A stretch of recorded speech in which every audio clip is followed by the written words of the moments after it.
The elements of a life insurance contract. Her insurance में जो 7 principles हमने पढ़े वो तो होते ही हैं। लाइफ इंश्योरेंस में कुछ मेन एलिमेंट्स हम डिस्कस करेंगे।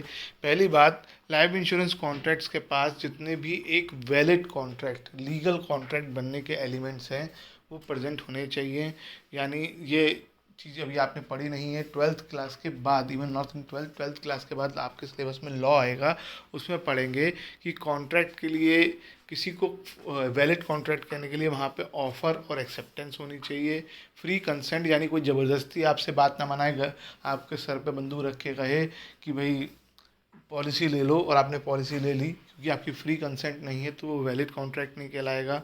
Capacity to enter into contract, at least आप 18 ईयर्स के होंगे इंडिया में तब आप कॉन्ट्रैक्ट में एंटर कर सकते हैं। आप साउंड माइंड के होंगे, या आप जिस समय आप अपनी बिल्कुल 100% हेल्दी होंगे उस टाइम आप कॉन्ट्रैक्ट में एंटर कर सकते हैं। तो ये सब वैलिड चीज़ें उसमें होनी चाहिए, तभी वो कॉन्ट्रैक्ट वैलिड होगा। और लाइफ इंश्योरेंस में भी ऐसा ही है।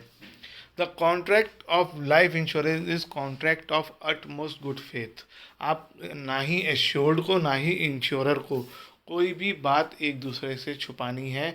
एश्योर्ड अपने हेल्थ के बारे में छोटी छोटी बातें भी इंश्योरर को बताएगा, और इंश्योरर भी जितने भी टर्म्स एंड कंडीशन है आपकी पॉलिसी की, वो सारी टर्म्स एंड कंडीशंस वो क्या कहते हैं, इंश्योर्ड को बताएगा।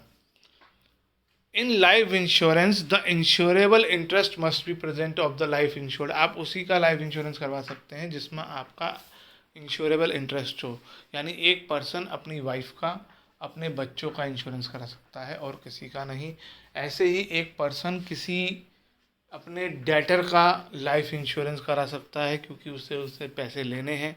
अगर आप ऐसे नहीं, आप चल किसी भी गली में अपने दोस्त का, अपने भाई का, इनका इंश्योरेंस नहीं करा जा सकता। Without insurable interest the contract of insurance is void. आप इंश्योरेंस पॉलिसी ले भी लेंगे तो भी आपको क्लेम नहीं मिलेगा। In case of life insurance insurable interest must be present at the time of taking policy. जब आप पॉलिसी ले रहे हो उस टाइम पर इंश्योरेंस, आप इंश्योरेबल इंटरेस्ट होना ज़रूरी है।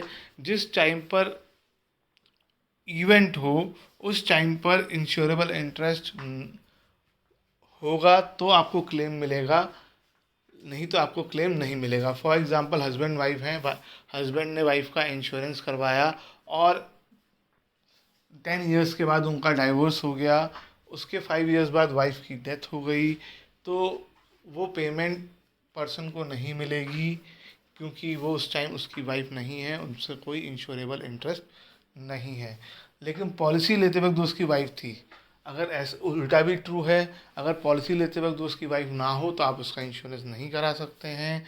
वो अपना खुद का इंश्योरेंस करा सकती है, आप इंश्योरेंस नहीं करा सकते। तो insurable interest must be present at the time of taking policy and at the time of maturity.